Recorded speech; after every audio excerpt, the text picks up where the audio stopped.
On this episode of Alamo City Geek Speak, Woo! we're going to be talking about the untimely passing of Alan Rickman, which is very unfortunate. I don't know why we're wooing. We have Javier here from Beefy Gamers. He's going to talk about what he's doing this year. I said woo on the Alan Rickman and awe on the gamers. I'm sorry. Okay. And then we're going to talk about the episodic game Contagion, or rather the virus, the terrible thing that's going on with episodic games. And we're taking some user questions and some other stuff. So stick around. It's going to be a good show. Bow. Woo!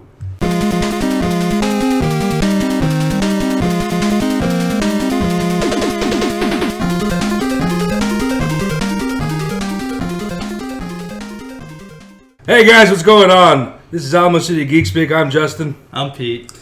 Jared here. Is Javier Rios from Beefy Gamers. What? Beefy Gamers in the house. What? Say what, Jared? Come on, Javier, say what? There you go. What? So we have gotten all the what's out of our system. We are coming at you with this week's episode. We have a lot of great stuff to cover. First thing we need to talk about, though, is drum roll. My drum roll was really off, so thank you very much. Javier, what have you been up to this week? Pretty much just work. And not working on Beefy Gamers. That's the main problem. I haven't touched my computer like in 48 hours, and it feels really, really weird. So I'm definitely have some ideas for next month. I'm going to be getting back on Twitch. Last week I played Lego Dimensions the very first time, and it was kind of crappy. I felt I was walking in like in a weird mall. Like I had to buy everything just to do stuff, and it was ridiculous.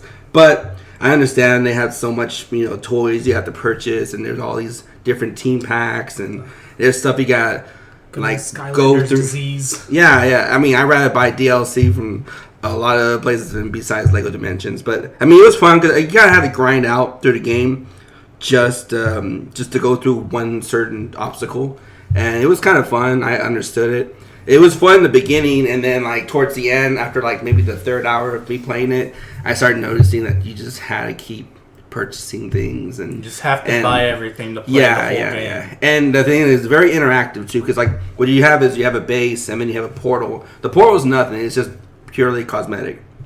The base is the main thing, where it has like a left and right panel, and in the middle section too. So like when you add a vehicle or another character, you want to put them in the center. And then when you're fighting someone, like I fought someone from the Wicked Witch of the West from Wizard of Oz. Well, she'll paralyze you, and then what you have to do is she'll paralyze one part of your panel, so you have to move all the characters on the other side. What the? And then it's like the safety dance from WoW. It feels like. Yeah, and in the beginning I was like, I had no idea. I just kept fumbling on my controller, and then I see like this pink panel. I'm like, maybe I should just move these. And I'm like, oh shit.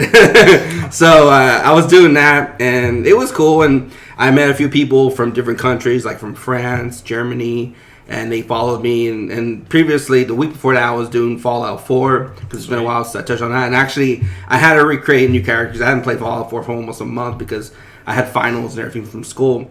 And so instead of playing the same character, I made up John Wick. And it literally took me 1 hour to sculpt his face. He almost looks like Keanu Reeves. So I was pretty proud of that. Minus the fact that he will never die. I don't know. Keanu Reeves looks like a vampire. So yeah. But if you I had to do the beard, the little spotted beard, the black little. Well, that was weird because there's not so much long hair. There's like weird rocker long hair, and then you have like a semi-crop long hair, and I picked the semi-crop, of course. I need to do a run of Fallout with somebody that looks like somebody, because my guy looks like a French pervert right now. He's got like the pencil thin mustache. I mean, I thought he looked like kind of gangster, like like a 1920s one, but no, people, because anyone who goes welcome to sanctuary, he's not scary. He looks more like a butler than he does an actual bad guy. My guy was literally he looks like.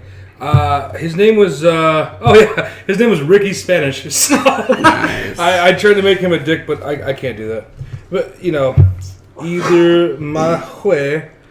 Jared, What have you been doing besides being Dr. Beardface? Not a whole lot. Doing the same thing I do every week, trying to go Super Saiyan, but ending up like Yamcha in the dirt somewhere. Every single time. Spoken like a true weeb. So, I, on that note, I've been playing a lot of... One Punch.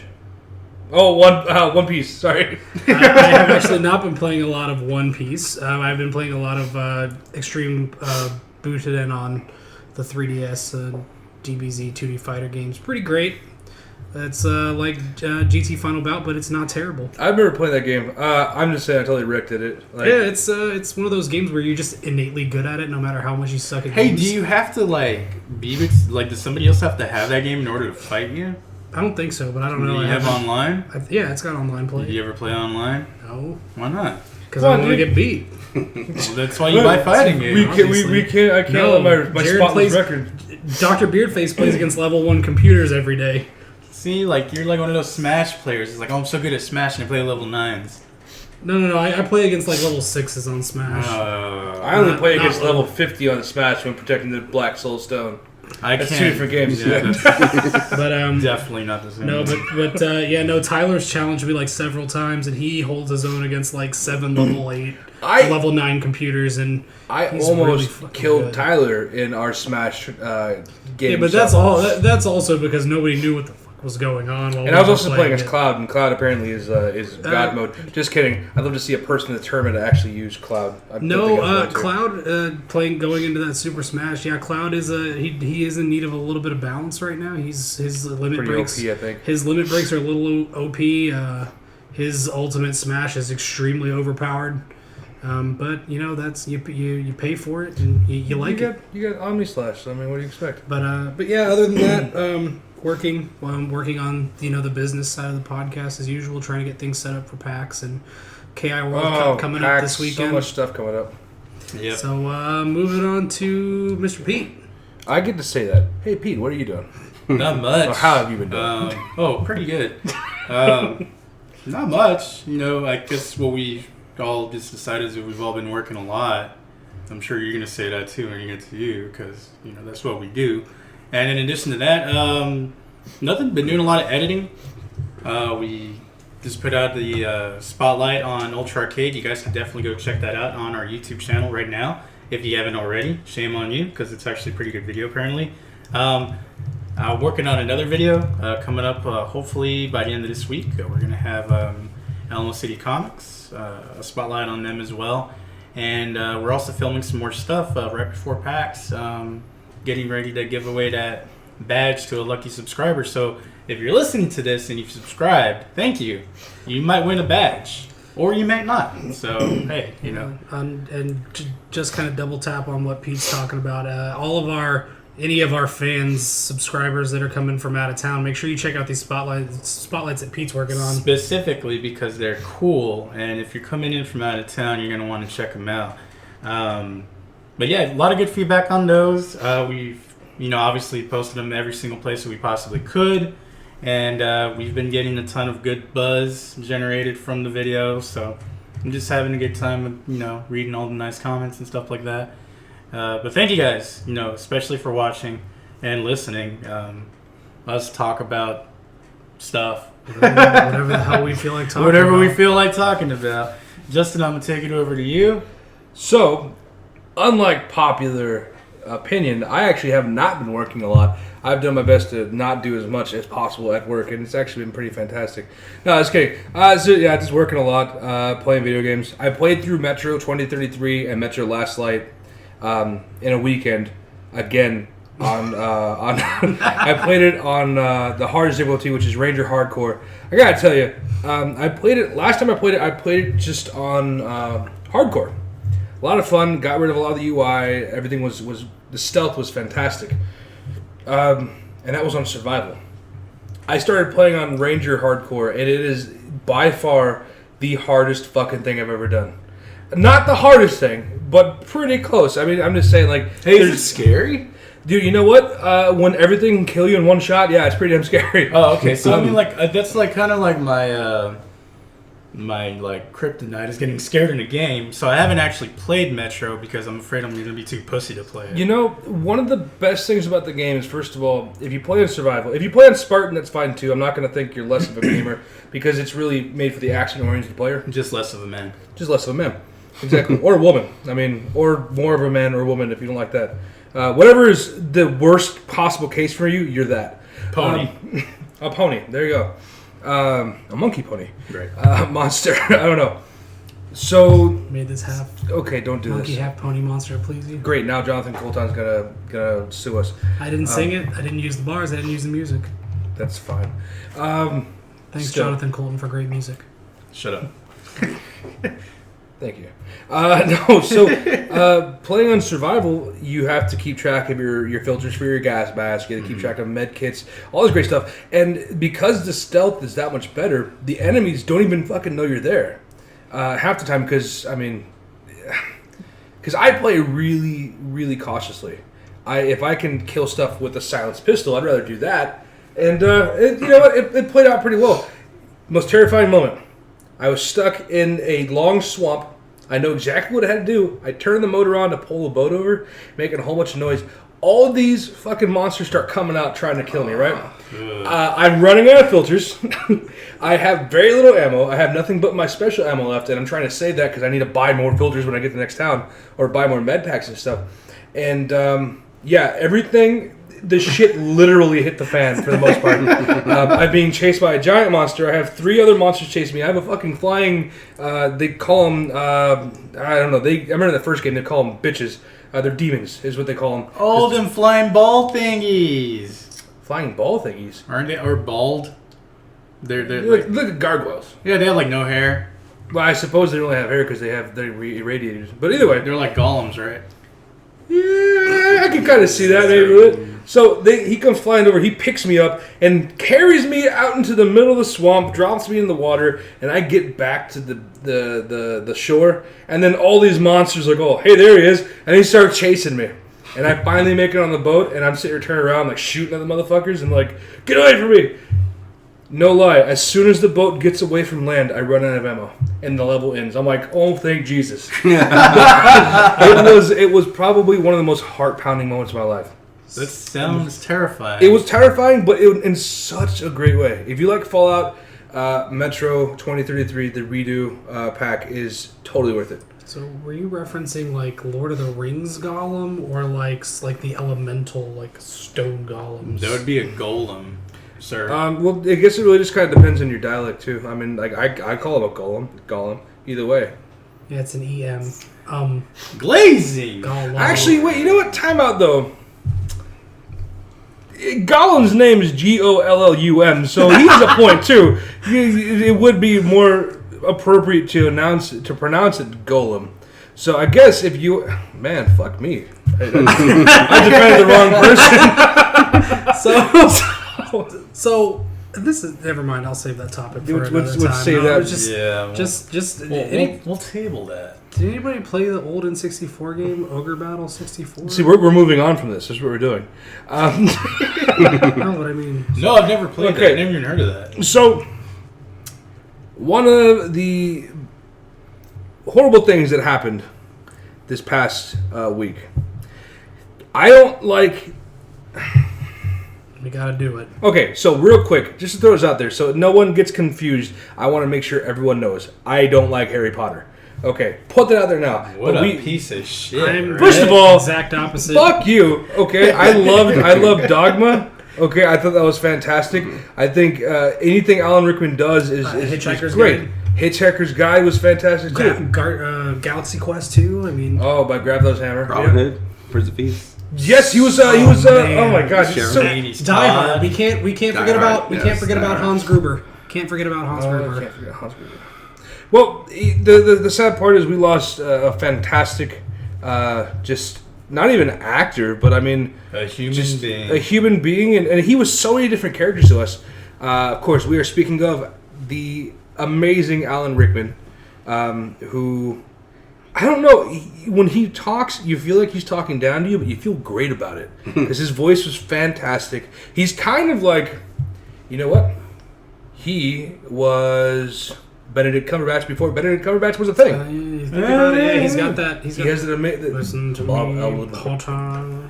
You know, I like that. That you mentioned about how he's always talking down to you, because it reminds me of that story you told me about that teacher who had that monotone voice. Oh, Mr. Gilchrist! I was constantly trying to like impress this man, or at least get him to just be like, Gilchrist. No, you couldn't. This man's tone would not change. For anybody, what happened. Anybody listening, I pissed him off, so it's my fault.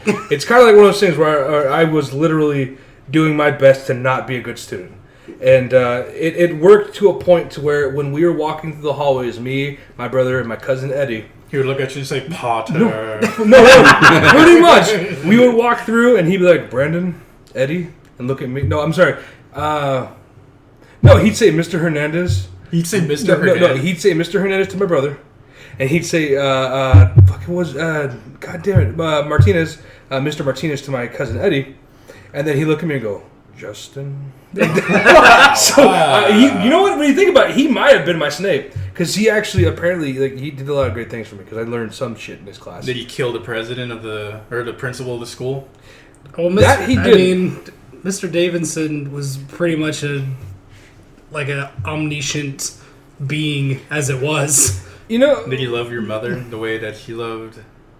He fucking better not have. Anyway, but he was a pretty great teacher. So yeah, I think that I could definitely see Alan Rickman, Mr. Gilchrist, completely different names, and they didn't look anything the same. Maybe the wrong kind of light when you look, you have something in your eye. Maybe and you're closing the other one. Maybe it's dark and you can only see half of him, and that half is shrouded in shadow.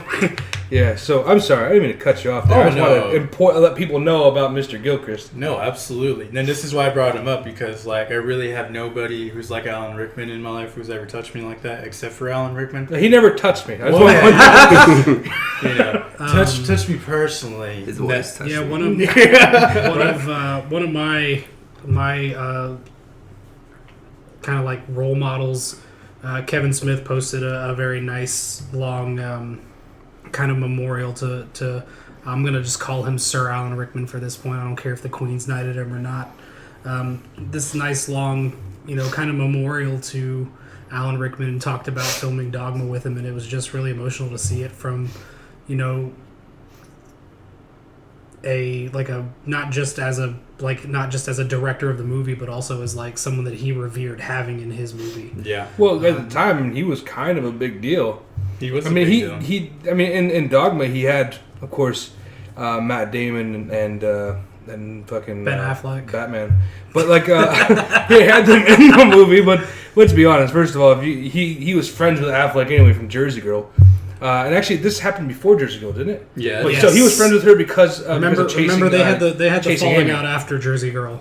Yeah, well, I guess he made bad decisions. Anyway, so because of chasing Amy, he was best friends, or he was good friends with the fucking Batman, right? Don't get me started, Scarecrow. I'm not wearing hockey pads. Anyway, so it's not a car. It's not a car. It's a Batmobile.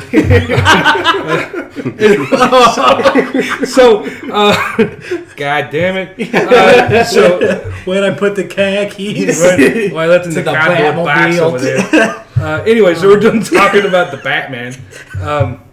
But yeah, dude, so he's best friends with Ben Affleck. So of course he's gonna come with Matt Damon. Matt Damon was already a star in his own right at that point. Matt Damon. To a point. But really, the only two people there who were big deals, also aside from George Carlin, I suppose. Hell yeah, George Carlin. But he was. Let's face it, though. I mean, being a comedian, you don't get as much. Well, nowadays you do, but you don't get as much recognition as you do as a dramatic actor or anything like that. Right. But having had that though, him and Selma Hayek. I would say he had Selma Hayek, and he had an all-star cast for that movie. Alanis Morissette. Right, Alanis. Okay, so that was. Here's the thing. Like it took me a long time to come to grips with that. Not because the whole thing of God being a female, just because I didn't fucking care about Alanis Morissette. Hopefully and then later on when I watch it, viewers, because now we don't. Isn't that ironic? Isn't that ironic? well, you know what? Thank you, Javier. Thank you, Jared. Thank you, Pete. See, I could do a song too. That was when she was naked, quote unquote. But I think she's a good fit for that. Looking back at it now, when I was younger, I didn't know what the hell I was talking about. I still don't. But anyway, Alan Rickman. I mean, dude. So I watched fucking. I think everybody went home and saw that Galaxy Quest was on Netflix. And Yeah. everybody watched Galaxy Quest. I had a friend of mine who, I guess he marathoned every single Rickman movie he had over the weekend. Which I mean, that's every appropriate. Harry Potter movie for one. Which Which is appropriate. I mean, if you lose somebody who's like obviously like a big actor, like that, and you're not gonna have that person in another movie, anymore. It does affect you. I mean, I can't even imagine watching Gran Torino and then there goes Clint Eastwood. Just like fuck, what's gonna happen after that? I guess my favorite movie of Alan Rickman's is definitely tie between Harry Potter, or not the Harry Potter series. Actually, completely ignore those. Die Hard or Sweeney Todd. Oh, he was Okay, also in so- Sweeney Todd.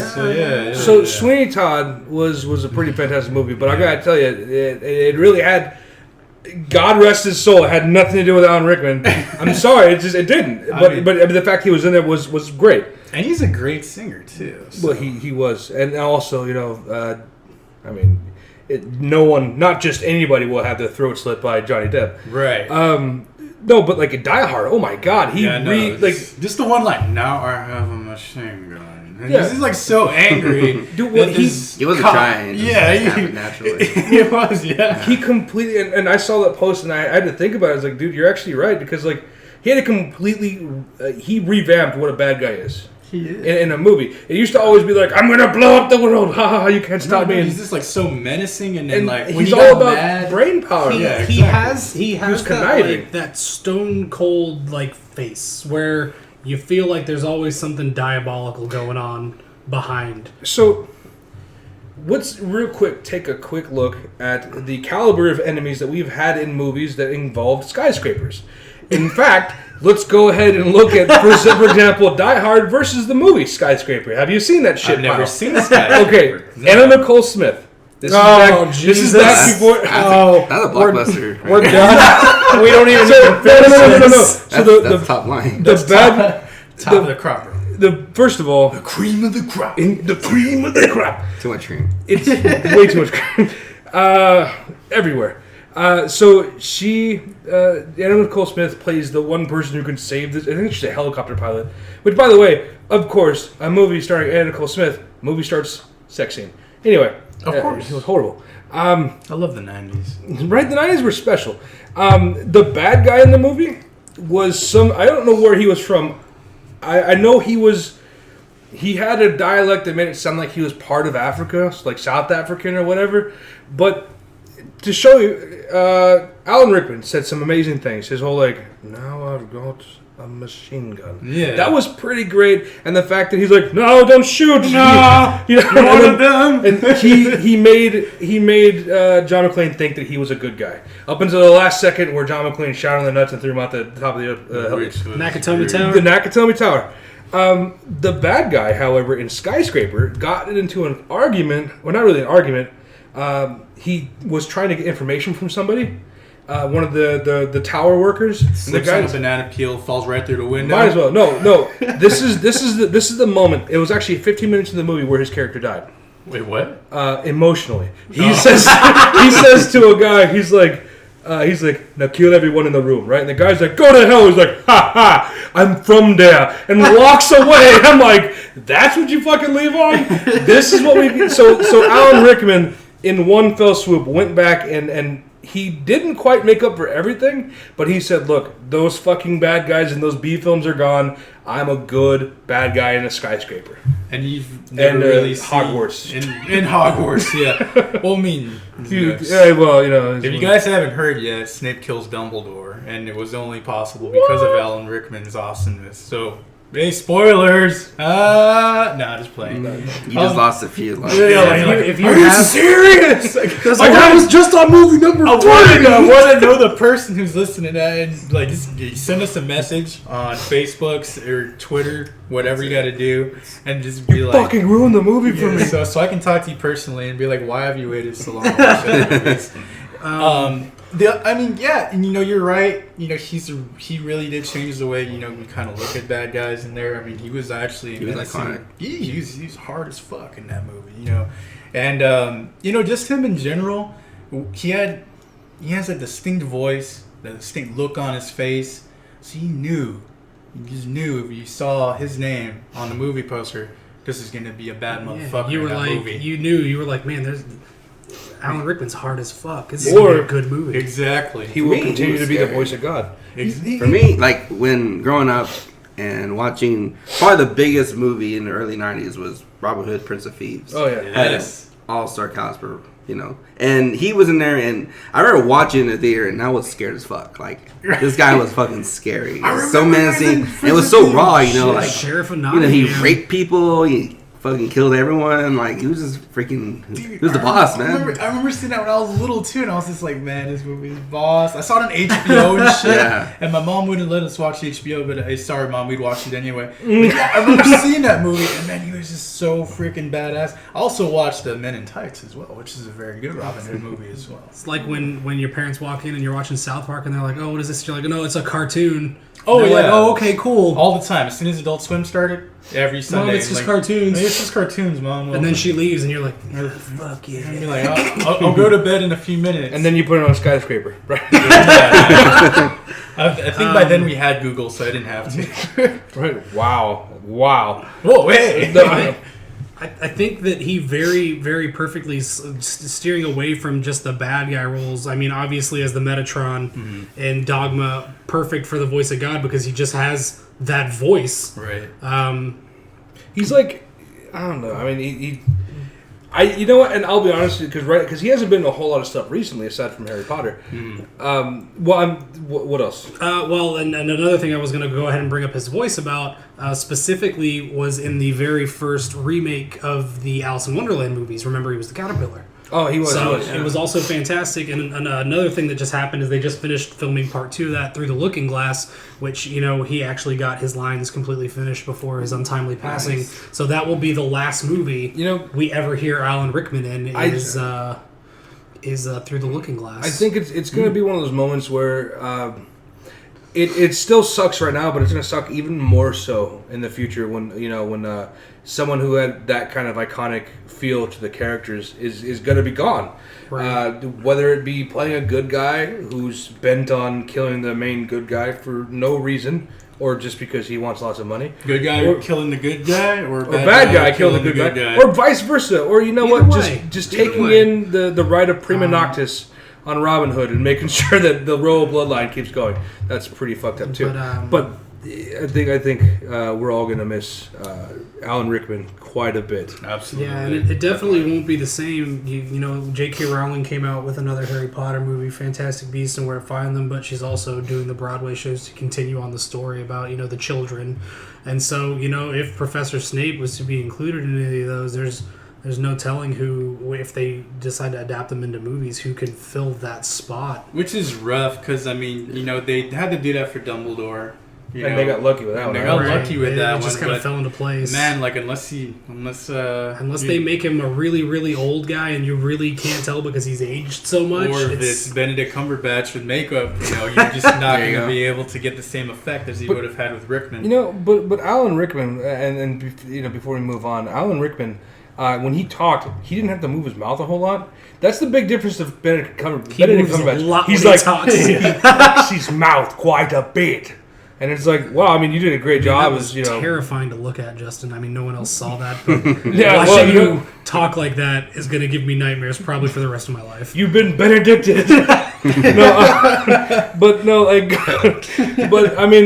think that if they were to move on with Benedict Cumberbatch, it'd be pretty neat. I just remembered, touching on Alan Rickman really quick. Alan Rickman was in an episode of King of the Hill. He was. He was the LARP king. Oh, he totally was! Holy crap! Shit, that's right. Alan Rickman in the episode where Hank goes to the Renaissance Festival. Alan Rickman is the king at the Renaissance Festival. But that's kind of fitting though, because Alan Rickman could be a king in his own right. So, but seriously, now I remember. Yeah, that. I was just thinking about what else he had been in, talking about the voices, and Holy shit, he was in King of the Hill. Damn. That's big time, King of the Hill. I'm pretty Good sure. shot, Mike Judge. I'm pretty sure we can all sit here and talk about how much we're gonna miss Lord Alan of the Rickman And his lack of genitals. and his lack of genitals being the voice of God. We could all sit here and talk about it forever, but I think we're going ahead and move on. But again, give a salute to Mr. Rickman there. Godspeed, good sir. Hopefully you continue on as the voice of God in another life. Or, just the voice of God when you get up there Or or just, whatever. just grab those hammer. There you go. Yeah. You should be avenged. So We have a very special guest. on we the do. show. We kind of did this in an odd order, and that's because we can do what we want on our show. Right. But We already announced that Javier's here. we do. So now is the chance that we all, for the most part, Can get just to talk to him and ask him you questions. Exactly. Look at that. Pinch poke. You owe me a See, I coke. don't know if I can follow up the whole this Rickman. I don't know, man. Absolutely. No, there's definitely plenty to He talk would about. he would have liked it that way. He would have been like, Absolutely. "Go on, Javier." I can't do his voice, but it's fine. Go on, Javier. Continue. No, I'm not one of those guys. So, Javi's here from Beefy Gamers. Welcome. Thank you for coming on our show. You made some amazing food for us. Oh, dude, fantastic food. We're gonna post that up, and we're gonna show everybody so that they can be jealous of us. I guess eating that. Be jealous. I guess really, Javi, tell us what's up, man. How's it going with Beefy Gamers? What do you got planned for 2016? What's the news? I don't know, like the way it's trending, it's like every year is different. I'm just trying to figure out my identity. I don't know whether I'm gonna keep doing reviews on video games because there's thousands of outlets out there. So I don't know about competing with that. I'm thinking about focusing on the food this year. So, and I'm getting more into video editing, so I want to make more videos this year. I've been doing already video ads for my Twitch segments every week when I get a chance. For next month, I'm gonna be doing a heroes theme. So I'm gonna try to knock out some of my backlog games. I'm gonna be playing the Uncharted Nathan Drake collection. Oh yes, yeah. So you I enjoyed that. I can't wait. Yeah. Did that come out? Oh, that's the originals. That's the remakes. The remasters. remakes Yeah, from the last remasters. year. I was going to say, please tell me that I didn't miss Uncharted 4. No, I will no, literally no. leave. No, not Well, they right pushed now. it back until the late April now. Yeah. So you have time. It's a lot of time. Are you gonna be streaming those? I will. Depends because I'm starting to work a lot more now, and my schedule's a little different. I kind of have to go by how my wife goes, like her schedule and stuff. Right. I don't know why it's so funny. Like when she's at the house, I can't stream because she's nervous that she's gonna be online. I'm like, no, you're not. You're not gonna be online. If you want to, we did a few Let's Play videos last year. We did Until Dawn. We did Dragon Age Inquisition. Oh, yeah. But that was mostly her because she loves Dragon Age. And it was so funny because on Until Dawn, we're going back and forth on taking turns on playing different chapters. This time she was playing, I was doing the talking, and then when she died, I was like, all right, well let me play. She's like, no, this is my character. That's all. She wouldn't let me play. So for about an hour and a half, I was watching her play. So it was kind of shitty. So she's never doing that again. Actually, I downloaded Gauntlet. It was free last month for PlayStation. And I was thinking about going and playing together. I think you can. Hopefully, you can play co-op. You can play co-op, so Okay, we should definitely play some time. Yeah, definitely. Dude, Because I definitely need more friends. I was just talking to Justin earlier about like PSN games and how like I have nobody to play with that I actually know because the only games I have are like Destiny and what was it? I honestly wasn't paying attention to you. But the thing is, I Fighter think 4. it was like Street Fighter 4 and Mortal Kombat. or Yeah, something like that. Mortal Kombat. Like those are like the games that I have like maybe one or two friends that play, but I don't have a lot of other games. But I get the free games though. the only problem is like I feel like video games now they're kind of doing away the whole in one room experience where like your friends you can't really play together in those type of games. Like maybe just like those Mario Kart games or other stuff, but like even Halo Halo 5 last year. Yeah, you can't. You know, they had no same split TV. screen, Yeah. and my friend actually was really pissed about that. And she took back the game just because of that point. No kidding. And she got Fallout 4, and she's in love. Yeah, of I course. mean, I would have But- too. Natural progression from one thing to another. If you can't play with another human being, might as well play with yourself. Yeah, and it's like I understand the whole online experience, but like with Destiny and all this other stuff, but it's like they're losing that experience, you know, in the same room. Yeah, So, I think I was actually talking to my roommate about this, how the couch co-op feels gone. That's something that I don't think anyone like is going to be able to get back unless the developers start to kind of go that way. Yeah. One of the greatest moments of my life was, I'd say greatest moments of my life, but there's a lot of things I'm excluding. But like one of the most fondest moments of my life that I remember is Christmas morning, or actually Christmas afternoon, like 10, 15 years ago. Mm-hmm. We got Gauntlet Dark Legacy. It was on our Nintendo 64. Oh, okay. I think it was Dark Legacy. So we sat around, me, my brother, and two of my friends, one of mine and one of his. We sat there and we destroyed that game in an afternoon. You don't have that anymore. You have to go to No, you arcade don't. to get that feeling sometimes. You It's don't like- even not even at an arcade really, because there's so few of them. Check out Ultra Arcade. But the Shameless plug is shameless. the couch co-op has definitely gone away. I think the last game that I actually enjoyed couch co-op with more than one person, because honestly, like a lot of co-op games, if they're not one extra person, they're four. So we played Castle Crashers, and that was Oh man, absolutely Castle Crashers was a gorgeous and wonderful game. Exactly, yeah, and it's great for co-op, and there's like huge variety of characters. There's all this extra kind of shit that you can do in there.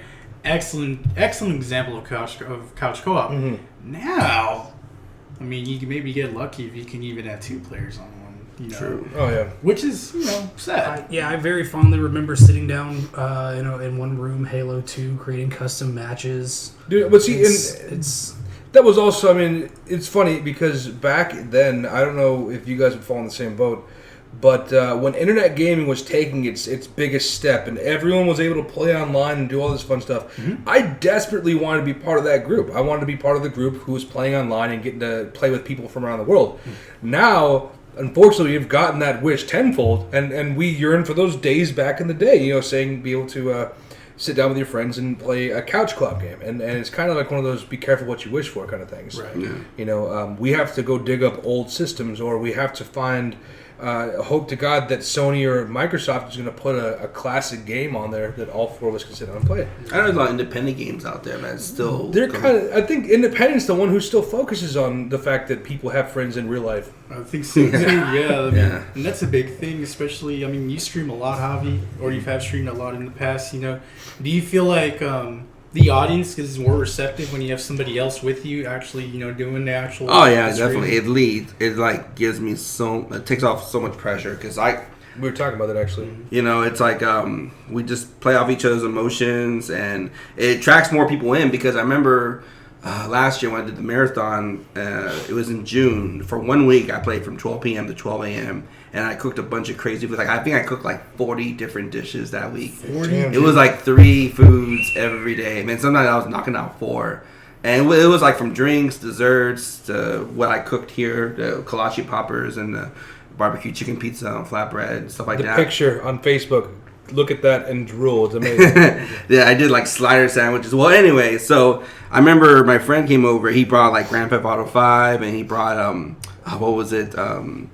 WWE. I think it was 2015, the 2K game. Okay. And we had like the most fun ever. Like I haven't played a wrestling game forever, probably since Royal Rumbles from Super Nintendo. Oh crap! Yeah, I love that game. And that was my favorite, one of my favorite all-time favorite wrestling games. And this game was so fun because people were kept requesting like certain characters to pick, Right. and so we were doing it for fun. And then in the end, we decided to just be girls.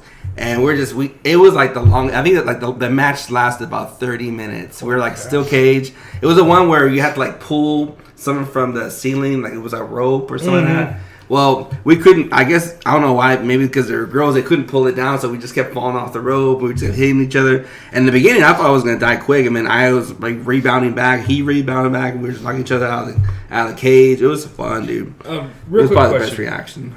what is just you were talking about wrestling, and I remember when the matches used to be table ladders and chairs, basic stuff. Why is it now that you have to climb a ladder, do long algebra, solve for X, and then be able to powerbomb someone through while also calculating the wind speed and velocity of a rock? And African controller. It's Anyway, so you have to do all this crazy shit just to win. In the back of the everyone's like, pin 1, 2, 3, you win. You're the new hardcore champion. I probably broke the game like 30 minutes. I was like, is this a glitch? Yeah, I know. Right? Are we doing something wrong here? We suck that those bad. game characters like, oh my god, these guys can't play any better. Yeah, I know. Right? I should have never been programmed. I wish I could just disappear. I'm scared. Will I dream? Oh, poor robots not understanding death. Well, I mean, if you could, I don't know if you really I don't know where I'm going with this. I don't know. I had a question and it disappeared. This is what happens when you drink too much Dr. Pepper. I have You one. just lose your trail of thought completely. How you mentioned earlier that you were going to do a little bit more cooking. There you go. I was going to ask you about the cooking on the channel. Yeah, so how would you kind of distribute that? Are you going to do like YouTube? Are you going to do Facebook? Are you going to do everything in between? I'm going to do every outlet I can find. Mostly, there's going to be quick ones. Either I'm going to call them quick bites or light bites, but they're like 15-second videos, just really quick stuff to make. That literally, it's all gonna be kind of like fast forward play, but not too crazy, just enough to fit everything in.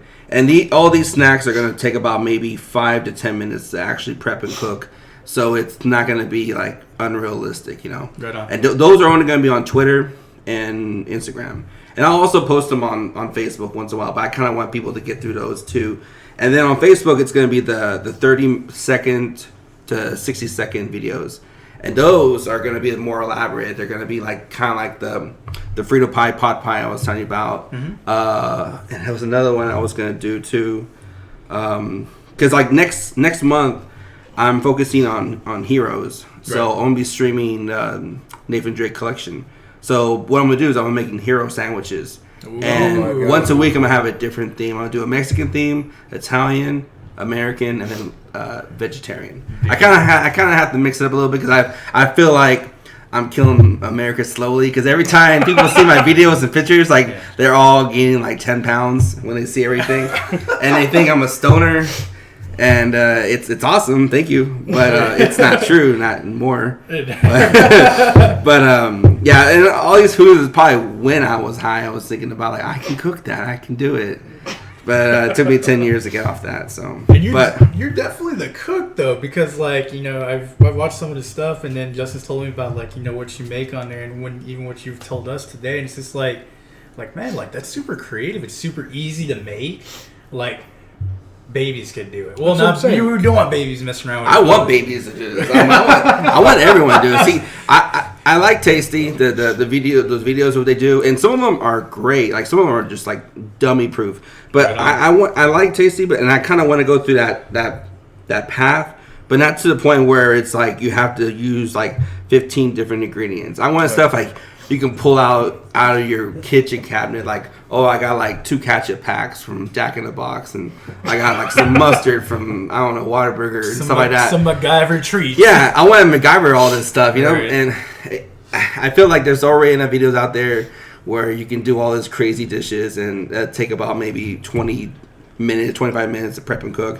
I want to do stuff where you can do 10 minutes. That was my main process. And then when I started being a little more elaborate, then I was okay, it's going to take a little time, but it's going to be worth all this work. Be worth that. Yeah, the sandwiches are definitely going to take time, but the videos are probably going to be about a minute and a half at the most, you know? I think the great thing about that is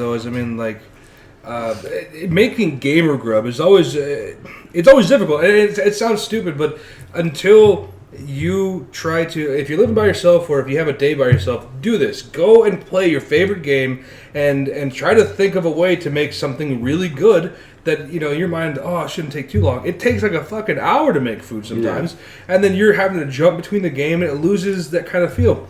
you came in, you were talking to us the whole time, and you had your hand in a bag of cheese. It felt like for like forever. Yes. But then you turn around and you do your thing, and then boom, it's done. I'm like, dude, it took you like 10 seconds to make food. So these are like the perfect kind of recipes. I really think you're onto something with that. It kind of makes a lot of sense there. The way it originated was back in 2003. My friend left me after 6 months, and we signed a 1-year lease. And I told him, let's sign for 6 months. He's like, no, we got a year. Then he comes back and goes, dude, I got to go back home. I'm like, all right, cool. I'll see you, tomorrow. No, I'm staying home. I was like, what the hell, what the hell? I need 2 jobs now. Well, anyway, when he left like, the couch because he felt guilty. And he left whatever was in the damn refrigerator. So and I was always broke.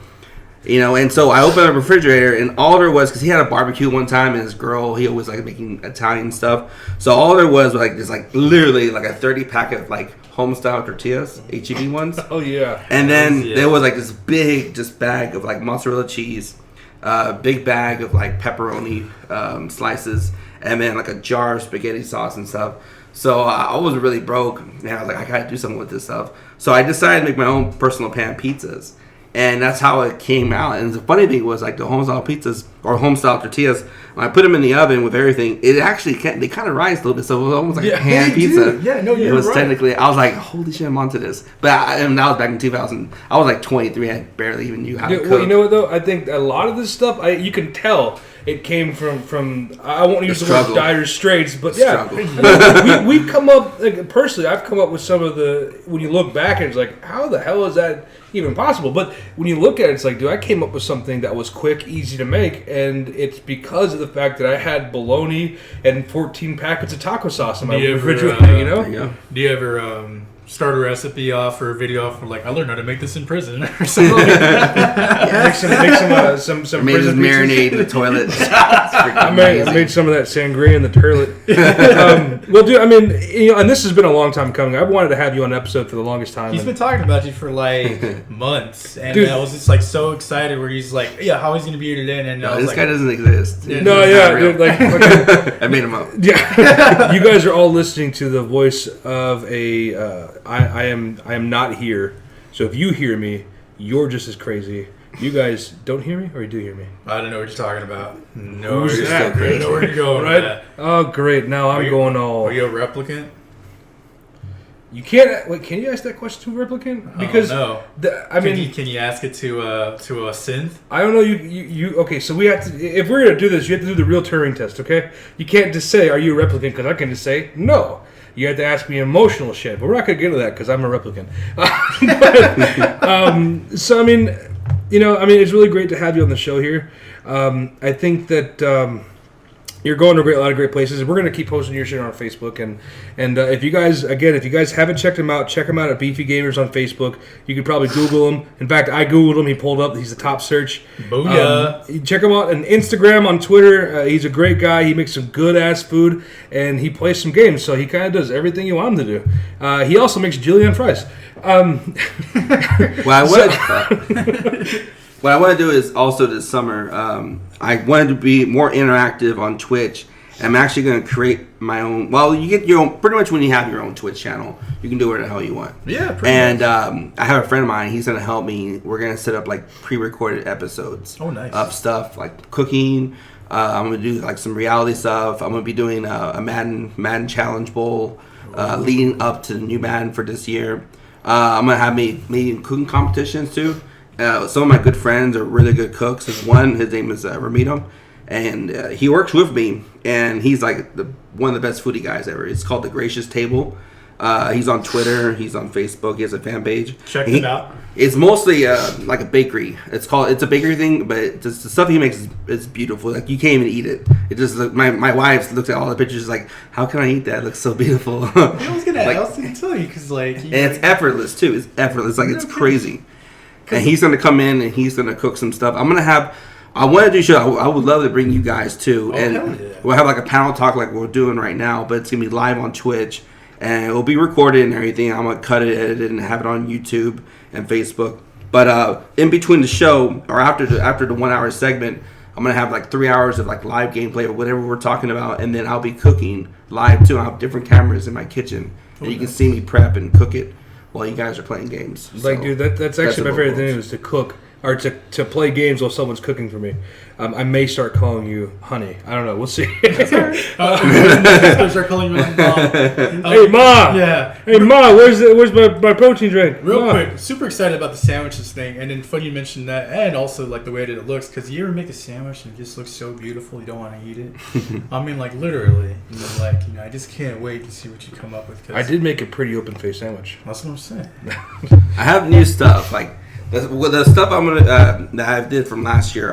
I'm also gonna have videos of it too. Mm-hmm. But I've already have about maybe 6 new items I already have ahead of time, and I'm gonna be cooking them soon, just so I can give myself more free time, so I can do more creative videos because it takes a while to edit, of course, and find the right music You're and gonna all have that to stuff. open up your own little fast food restaurant and start calling you. I don't know. Food truck. Food truck. I will tell you this: I won't work there, but I'll eat there for free every day if I can. Why not? So yeah, again, I mean, keep an eye out for him. He's definitely he's San Antonio, so that's the important thing. That is the important thing. We all really hope that you get everything out of it that you want, because I mean, you're a cool guy, and what can I say? I think the fastest way to anyone's heart is through their sternum, but also through their stomach. Absolutely. So, the next subject we're going to talk about, I think that we have a pretty We have a pretty split decision. There you go. So I would like to think that I have. Wow, that was racist. Politically incorrect, sir. That's fucked up. That's what it was. I don't know if I have any of you guys in my corner here. I may not. I may be the one guy who says I'm for this. To a point. Let's put that there to a point. I don't want anyone to say, oh, it's fucking stupid, Justin. I have my reasons. That's fucking stupid, Justin. Shut up. But we're talking about episodic game content. Now, we talked about ways that it's implemented right, and then we talked about ways that we think it would be implemented wrong. We can all agree. The worst way to do it is to say, hey, here's Final Fantasy VII for $60, and then you're going to pay $10 per 3-4 months after that for the next 6 attachments. Or if they're going to release 3 different Final Fantasy VII games and they all come out a price tag of $60. So, first of all, there's 2 things to this. I mean, I there's didn't even think about it that way. there's the gamer side, and there's also the let's be legitimate here. The gamer side says that we should only pay at max $30 per game. That's at max, and that's also depending how big the game is itself. If this is a Sony's way of doing their own ground zeros, then no, I don't want any part of this. I'm not going to pay $30 again for it. I think that what Metal Gear Solid did, or what Konami did with Ground Zeroes, while it was interesting because we got to see a tech demo for Metal Gear Solid, I think that putting it in a few publications saying that it was a demo rubbed some people the wrong way. Well, now when you talk, that obviously, is a different, Yeah. completely different thing. No. What I'm saying is, though, I'm talking not necessarily calling that episodic. Right. I'm just simply stating the amount of content. So Right. I would be comfortable paying $30 for, would say, 10 hours of content. Granted, one could argue you can get the same amount of Ground Zeroes, but we're not going to touch that.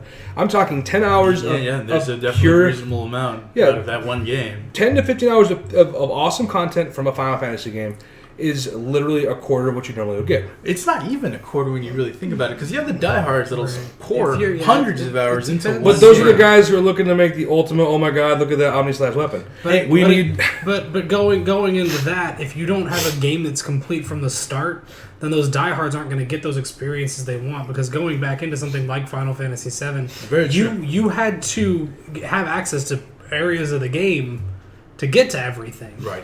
You can only get there from very certain parts of the game, and if the game is episodic in nature, then there's no way that you're going to be able to get to like somewhere from episode 1 at the end of episode 3 if they had it split up That's incorrectly. not true, If though. they had it split up incorrect.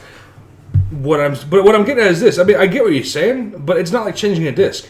It's not like getting a brand new game. It's going to be DLC. So in any game to this date, what part tells you that you can download a game, get DLC, and then never touch the base game again? So then by that logic, then you say it's not like changing a disc, but it's kind of like, it's just like changing a disc. Well, okay, in that So case, maybe we can go ahead and say maybe it's kind of like changing a disc.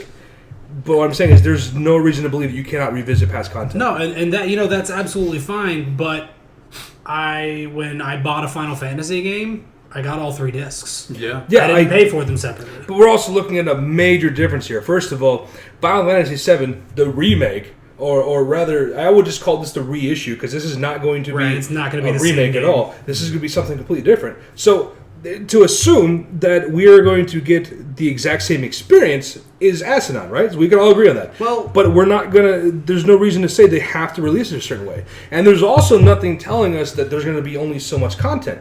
Episodic can mean a lot of things. Episodic because every episode of The Walking Dead was the exact same length, about 2.5 hours. You paid a fair price for that. Just because it says episodic doesn't mean that each episode couldn't be 50 hours apiece. Right, and Game of Thrones was the Telltale Game of Thrones was the exact same way. So I could see where they'd be like, okay, so here's Final Fantasy VII, the reissue, the remake, whatever you want to call it, and it's the entire Final Fantasy VII experience. Plus, hey, this is just episode 1. Here's episode 2. 3, right. 4, Now, if 6, 7. that's the formula that Sony uses, if Sony goes through and says, "Hey, Final Fantasy VII, the original, with our redone system and our redone cutscenes, is the first part," and then then plus Sony's more. then so not even just more, just the base game. Right. Redo the base because that's what everyone wants. Right. That's why people have been so excited for the remake, or if you want to call it whatever we're going to call it, the redo. I'll just call it the redo at this point. Right. People are excited to play the same game over again. So if Square Enix decides to release that game in its entirety as the first episode, then it's going to hook people. And then they're going to say, "Oh, this is what you wanted, and now episode 2 is going to give you more." But I still have to call bullshit on that just for one reason. Just like anything related to something that has a major fan following, it does not matter what they do with this game. People are going to buy it. Now, am I saying that I want to watch people spend money on a game they hate? Part of me, yeah, I'm an asshole. Justin's got a little bit of Schadenfreude going on. Everyone exactly. loves Everyone to see everybody's misery. Yeah, but the fact of the matter is, I don't want to see that happen at the same token. But, I mean, just face it. Just like Zelda, if Zelda released a bad game, the fucking whatever they make. Actually, I think I was actually referring to specifically... wasn't it Skyward Sword that wasn't as good as it could have been? Skyward Sword, if people don't know, if you don't know me yet, my favorite game series of all time, even being the biggest weeb that I am, is not a Dragon Ball Z game. It is not anything that has come Final Fantasy-wise. It is The Legend of Zelda. I still, to this day, as one of the biggest Zelda fans that I know, have not played through Skyward Sword in its entirety. No kidding. Just because... the game did not captivate me, but it still sold a lot. It sold a lot because of the brand recognition. But that's what I'm getting at, is the fact that Final Fantasy can literally slap their title on a slice of bologna and say, "Put me in your PS4," and someone would buy it because it's not really literally bologna, but you know what I'm saying. Look what happened to Deadpool, for example. Deadpool's, this is a shitty example, but just bear with me. Deadpool's a huge name in comic books. Everyone loved Deadpool, and Nolan North he's reprising his vocal role of Deadpool. Everyone loved it. It still sold a decent amount, but the game was shit. It was horrible. So brand name can take you a long way. Now, one game that doesn't have that luxury is Hitman. Who's also going episodic, and we talked about this earlier, like, how do you split up a Hitman game if it's not open world, if it's not, kind of like, part of me would like to believe that with Hitman, with the new one, it's going to be more of not necessarily breaking up the story, but then a continuation, kind of like DLC, and the fact that they're already promising us like vendetta missions or whatever the hell they call it. Someone can set up an assassination, you go do it, and you're good to go. But then, what if we want to have bigger missions, more missions? I think that calling it episodic is just a way for them to weave some kind of, if it's a shitty story, well, it's still a story, into DLC. Versus just releasing random hits. I.e. Resident Evil Revelations. Right. Yeah. Using the word episodic, to me anyway, kind of not steering away from where we're going, but the word episodic, to me, when we're talking about gameplay, equates to DLC. You're taking something that you're not done with and you're releasing it in pieces just because it's not done I completely yet. agree, and the reason that I am actually leaning more towards that way is like Hitman was originally going to be released as one complete package. They had pre-orders out for Amazon, they had pre-orders out for GameStop, Best Buy, and people had Amazon, all these orders, Now, they're coming out with this episodic, announcement. They've canceled all of those. But so you're not getting your full game. Have they announced a price point for it yet? Well, no, they haven't announced a price point for it yet. However, if they got that far to just be like, when we go gold, we're going to have a full game experience for you, and it's going to be a next-gen Hitman, then just throw that away and just go episodic. You got to kind of wonder, how much of the game has been done before it went episodic? Was it 100% completed, and now they're just going to release it in parts and then get more money out of it? And if they were to the point where they were saying, hey, this is almost finished, and you guys are going to love it, then to turn around and say, oh, it's going to be in pieces. Yeah, and that's exactly where my mindset would go is, hey, did you just finish it and cut it up to try to milk us for our money? Or just wait for a year and just wait until a flash sale on PSN. Exactly. And buy it for $19.99. But I think the big thing is and I'm that sucker who always believes that they have our best interest at heart. Well, you bought Destiny. Yeah, so I bought. So obviously, I haven't learned from any mistakes. But like, when you think about the way Hitman has been played on every system so far, on Hitman or Hitman 2, both of those games, they had a pretty good selection of hits you can do, but not as big until they got to the PS3 and 360. Right. When they did Blood Money and Contracts. And then beyond that, when they did Absolution, they got more and more hits on there, more stuff to do. In fact, I think with Absolution, obviously, horrible game. I wish it was better. It wasn't horrible in the sense that it was unplayable, but it was horrible in the sense that it wasn't what I wanted. I wanted Contracts all over again. That or Blood Money. Those are both fantastic games.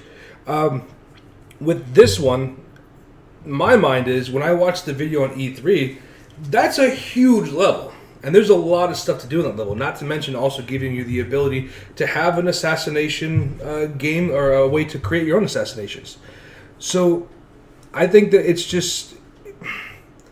it may just be a way to give us the most content in the smallest amount of packages. Because last thing I want to do is download a game that either requires me to download forever, or, just have to say, okay, well, we gave you one complete game, but we had to cut out this assassination, this assassination, this assassination, this assassination. Those are coming soon. Either way, you're damned if you do, damned if you don't. It kind of boils down to how much are you willing to pay for that extra amount. You could be like how Javi said, you just wait until it gets on sale for $20 and then just buy the entire package. Or, what if you're not a proactive, kind of spender like that? Or what if you are a proactive spender, for example, you want to spend, the $60 for Final Fantasy VII that's maybe 30% complete, and, you're just kind of shafted at the end. I feel like the industry is going a little bit more towards that. Yeah. It used to be, free to play, or, technically free to play. You still have to buy things, obviously, in order to be good. And then you have your pay to win model, which, we were talking about the other day also. And now you're talking about just pay to play the game.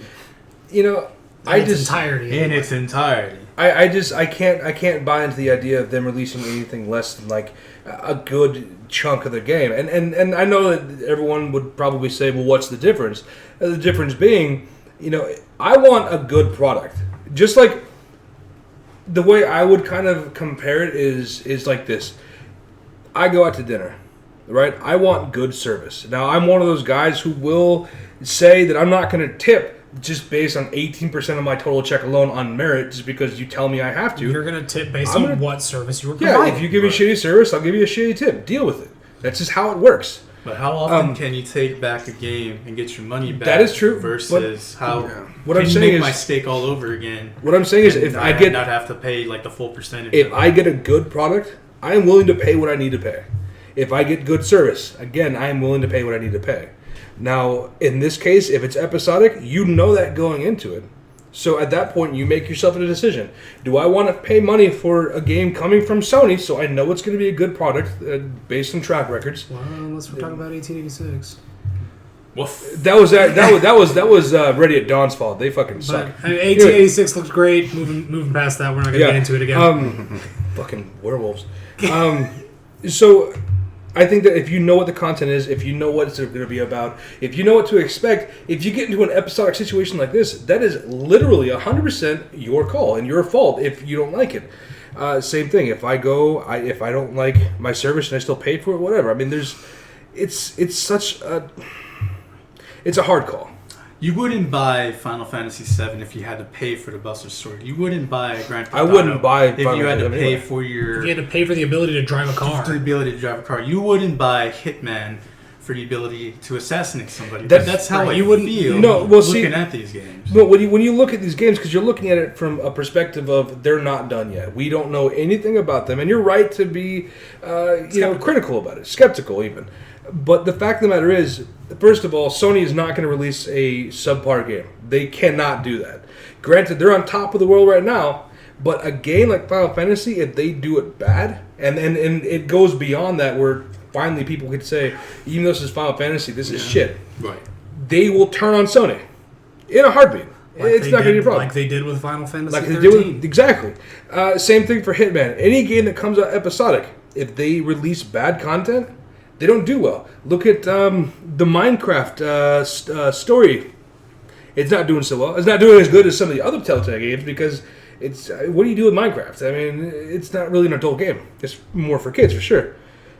But what I'm getting at is, until we know what's in the content, until we know what it's about, making the I won't say accusation, but the idea of having to pay just to play the core game, or having to pay into this just to get additional luxuries in the game, that's what it's all about, is paying for the luxuries, not for the core game. I just don't think that these games will fuck it up too hard.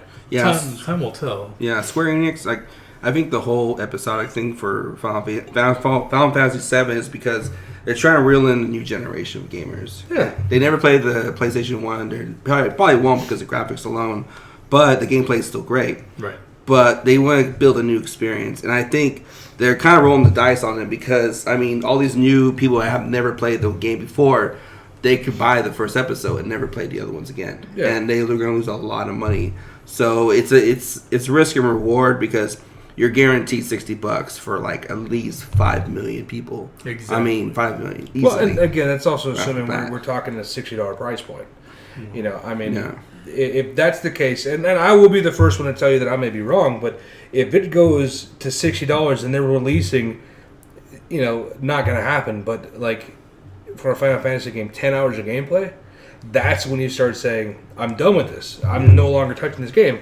But they're not. There's no way they're going to do that. I guarantee, if we're going to release a $60 game and have episodic gameplay, your first $60 on a Final Fantasy game, 30 plus hours. It needs to be at least the entirety of the original game. I think they're going to do it right. They're going to do it right. They're not even doing the original story.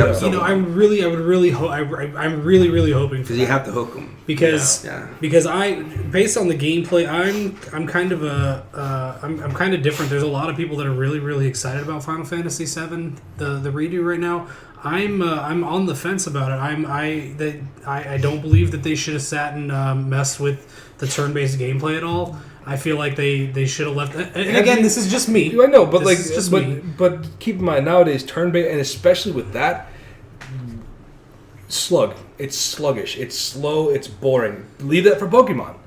When it comes down to Final Fantasy XII was so much fun because it kept you active. Granted, it was still turn-based, but it gave you a taste of it. Final Fantasy XVII looks fantastic, and the fact that you can switch between two different types of game modes, turn-based or action-oriented. Final Fantasy 17? 15. Okay. You said 17. I was putting 5 onto that one. Not there yet. So the fact is, Final Fantasy VII will either have the same option, or if it doesn't, go back and play it on the Sony, on the PS1, because the new version, you cannot impede progress. Or your iOS device. You cannot impede progress. This is my opportunity. I saw it and I said, you know what? That looks pretty cool because I fucking hate turn-based. If you like RPGs, it's great. I can't do it. And see, that's me. I'm the RPG gamer. I like to be able to strategize and see like, oh, it's my turn. The next 3 turns are going to be there, and play the battle out as a whole over the length of the entirety. But no, it's I'm not saying what they're doing is wrong. I'm simply stating that for me, being such a hardcore fan of Final Fantasy VII 8, 9. I mean, those were, for probably a lot of us, those were our Final Fantasy games growing up. Right.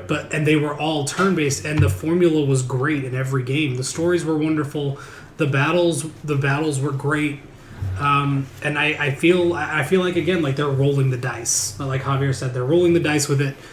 Crisis Core for the PSP, I thought was really, really good. But again, that wasn't Final. It wasn't Final Fantasy VII. It was a prequel game, so it wasn't the same thing. But what they're doing now is they're taking the original concept of Final Fantasy VII and just revamping it entirely. And that's great. And change in the gaming industry, change is a good thing for the most part. So maybe they won't fall flat on their face with it. But I'm just very skeptical to see what the outcome is going to be. We'll definitely see in a few months, obviously, when it comes out. Real quick, before we go today, we have a few listener topic things. Whoa. We actually haven't had those in a while. First one comes from Aaron. He wants a hentai topic. Aaron Torres, good friend of mine. You want to talk about hentai? Let's talk about fishing up the coast of Japan. We get octopi out there. I love octopi, especially tentacle grape. Love that. There you go, tentacle grape. I don't know. We're not going to really talk about hentai in here, Aaron. I apologize that you thought that we would. And it's not that we can't. I know that Jared could probably go on forever about hentai. There we go. Because, he's kind of like the guy who loves anime. And, he loves to just one-punch one out to hentai every once in a while. I personally like... If anybody heard that, they were my glasses hitting the table. I personally like Milk Junkies. If you haven't seen that one, you should definitely look it up on Google. And get your parents' permission for before going on the computer and looking that up. And that's all I'm going to say about hentai. Maggie writes, why won't my garage door work? Mom, it's probably because your fucking ex-husband broke it or something. I don't know. You know what? Here's the thing. I don't know, Mom. Probably it's a machine. Technology, huh? I think that if anything happened, have you checked the chain? And also, you were mentioning the other day about a different light on the remote. I bet you by now you probably have it fixed. And if you're listening to this, I do apologize because you don't like me cursing. But what I would probably do is Google it. If you haven't done that yet, I didn't tell you that the other day. And if Google comes back with nothing, I would just... like you said, you're going to talk to somebody about it. So. Is this a legitimate problem? This is a legitimate... Okay, so look... What you should have done was called your mom and put her on speaker for the episode. Well, because of the fact that it's 11 o'clock and my mom's getting ready to move to Oklahoma, I'm pretty sure my mom is not going to be like, oh, hey, son, great night. She's like, what the fuck do you want, Justin? She wouldn't say that. She acts a very sweet woman. But she would have still, what the fuck do you want? She wouldn't have said it like that, but she would have said, like, what? All right, so next question. Man, stupid fucking Andy wrote on here, man. I don't even wanna. You have to. You have to. It was what we decided. Man, fuck Andy. Okay, so Andy says, Rickman and the new Suicide Squad trailer. I saw the new Suicide Squad trailer and I didn't think much of it. I gotta tell you, I fucking hate Jared Leto as the Joker. I think it's a goddamn travesty. I didn't understand why Will Smith is Deadshot still. I don't like that. I think that whoever decided Killer Croc looks like the fucking Thing. That's the other thing. Whoever made their casting choices were I'm pretty sure someone was really drunk in the audition area. Was it my fault or was I just kept looking for Heath Ledger? I don't know. Well, we're gonna cover death at the very beginning of the episode, and then you're gonna bring up. Well, it was a couple years ago. Still too soon. No, it's not. 9/11.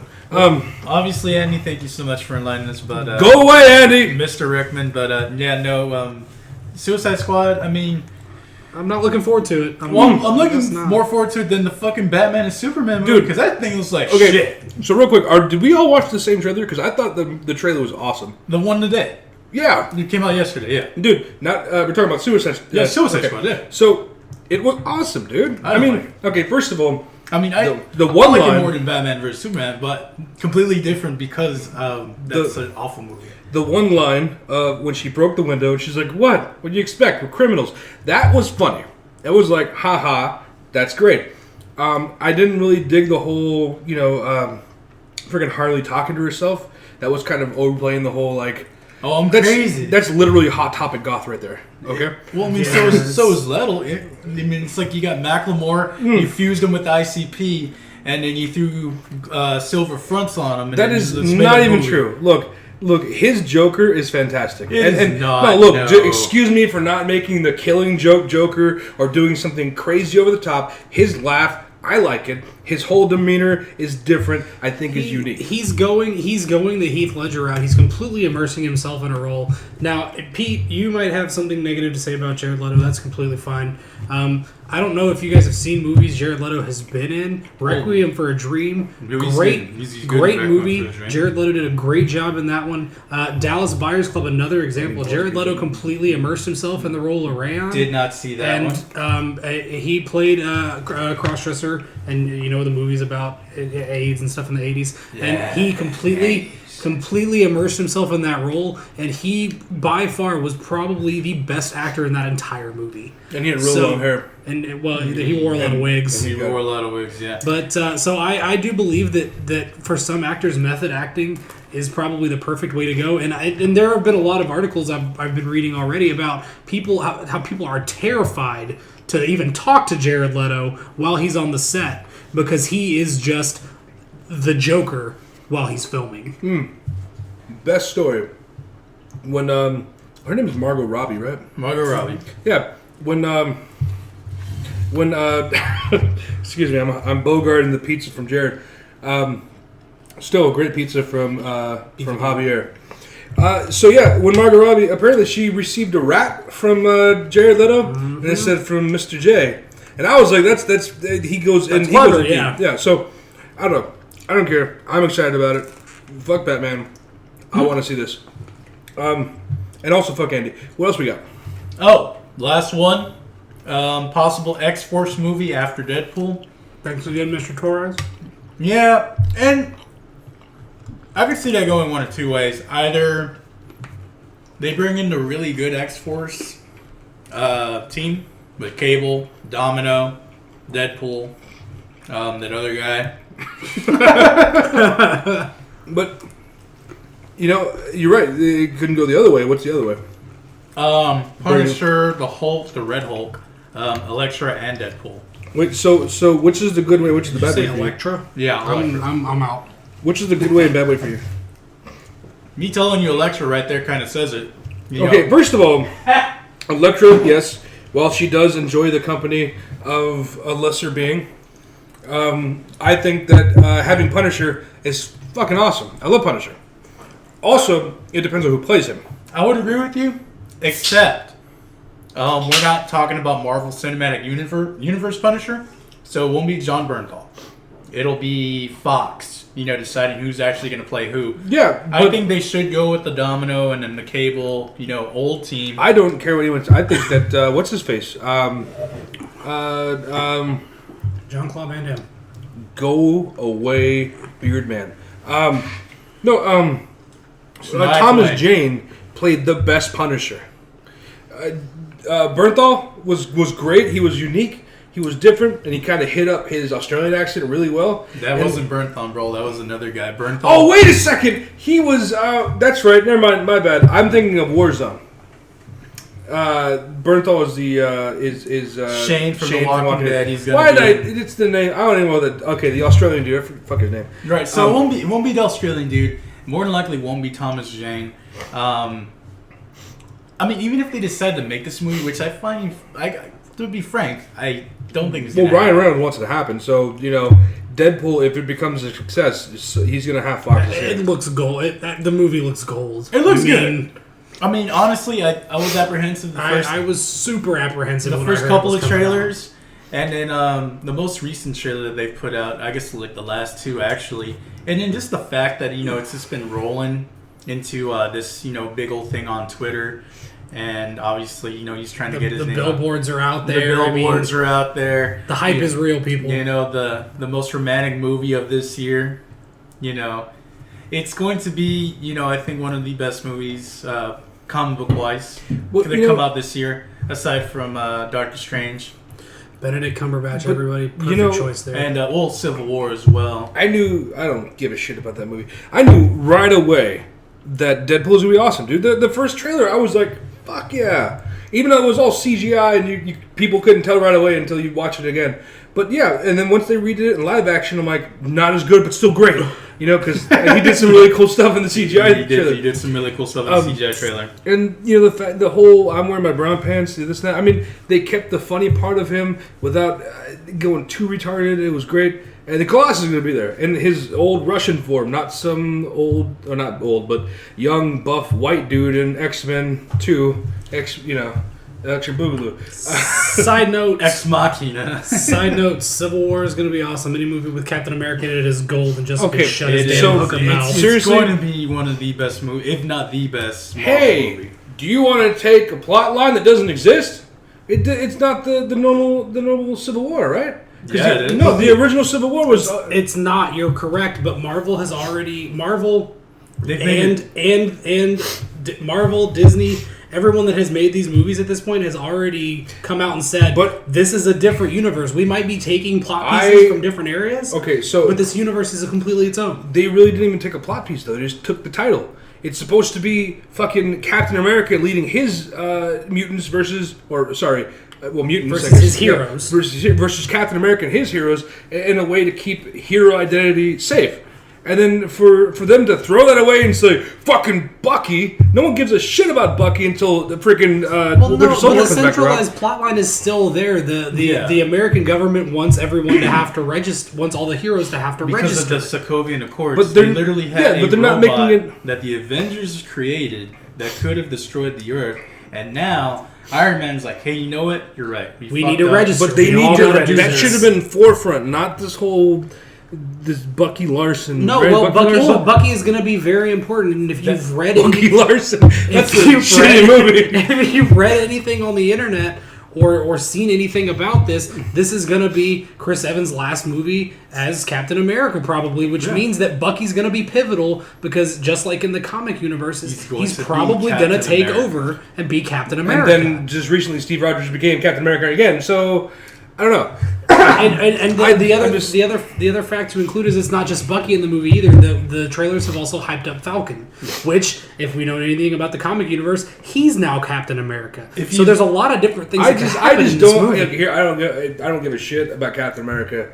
Iron Man or no dice, okay? That or Spider-Man. That or Spider-Man. And then also Iron Man and his... You know what? And Spider-Man's going to be in this movie. Yeah. I know, that's what I'm saying. He's great. But I don't give a shit if it's Captain America. Look, Iron Man could crush Captain America with Hulkbuster. I'm just saying, boom, done. Game over. We're done with that argument. Let's go back to X-Force. Go back to fucking X-Force. Reynolds is going to make it happen. And the only thing is if X-Force happens and they're like, oh, well, you know, Deadpool was a little risque, so we're going to make X-Force PG-13, I will boycott that shit. That little 1,000 signatures to get Deadpool to be PG-13. Never going to happen.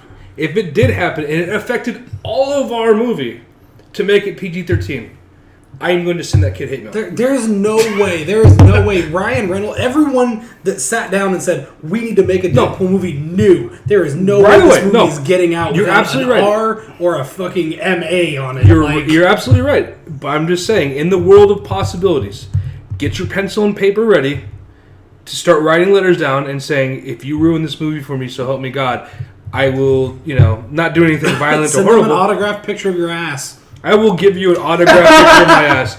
And they'll be like, oh, no, don't do that. I'm like, you asked for this. You asked. Asked for this. Well, either way, that's kind of our user questions. That was our last question. Captain America's awesome. Moving on. Absolutely. It's going to be one of the best comic book movies, if not the best comic movies of all fucking time. Justin's wrong as fuck as Infinity Wars. Infinity Wars is probably going to be garbage. It's probably going to be okay. No. More than likely. No, calm down, Billy Crystal. No. Seriously. No. To hell with Captain America.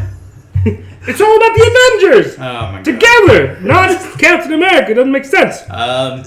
Closing statements, guys. Closing time. It's been a long 3 weeks since we've come back, obviously, and we're got all the episodes cranking out every week, obviously. Thank you guys for subbing to the YouTube page. It's helping us a lot. YouTube. Speaking of YouTube, guys. You know, we have a close friend who's throwing an event in Austin. Not throwing an event, just taking part in an Well, event. yeah, it's not a party. It's a Tabby Rodriguez party. Our very own graphic designer, Miss Tabby Rodriguez of the brand Radiofonix, is helping out with a little event called Float the Goat. Float the Goat in Austin. It's like an unofficial South by Southwest kickoff. I think it's March 12th. Essentially, kind of like that. It's gonna be a free event if you're over 21. Dude, seriously, so we're gonna be after this episode sharing up the Float the Goat flyer. Probably sharing some tasty jams on the page as well. You got cold beer. I'm assuming it's cold beer, even if it's not. I mean, it's Austin. There's a lot of part of Austin. There's a lot of part of Austin that's still German, isn't it? So they still drink warm beer. Near beer. Near beer. They're gonna have live music, and you know, first it also has the word "goat" in the title. That's pretty cool. So I'm wondering if that's an acronym for "Float the Greatest of All Time" or it might forever be. Loving all. No, I don't know. Whatever. It might be an acronym. It might not be. It may not Either be. way, even if it's not the Alamo City, you guys, let's show a little love because it is still in Texas. Absolutely. And then, Austin's pretty much the bitch of San Antonio. Listen. Pretty much. Who needs a reason to go drink though? Exactly. Especially on a warm. I'm assuming it'd be warm because it's fucking Texas. March 12th. It might be cold as fuck that day. Global warming. What? Global what? So, guys, check it out. We're going to be posting details to that. We're going to have some bands on the show, music. I was saying, not on the show specifically, but like... Yeah, we'll probably be plugging some people towards the end of the episode. But we'll be plugging the music on here, guys. You're going to enjoy that. And by plug, we mean you're going to listen to it and enjoy every second of it. It's going to be great if you like music. And if you don't like music, you'll learn to love it. And then I think also on top of that, we are... for sure, without a shadow of a doubt, going to be at PAX and be at the Killer Instinct World Cup. We're not going to be all together, but we're going to be in individual teams, and we're going to be surgically striking at the Nerve Center of San Antonio. So, and murdering people. In video games. Because they're going to have lots of video games. Blood orphans. Elephants? Murder. Okay, so what we're going to do is we're actually splitting up to different groups to go to different events. If you're going to be there, tag us on Facebook. Let us know what's going on. We want to meet up with you. We're going to have some cool business cards to give away. What? Also, we're working on some other stuff. So just come find us.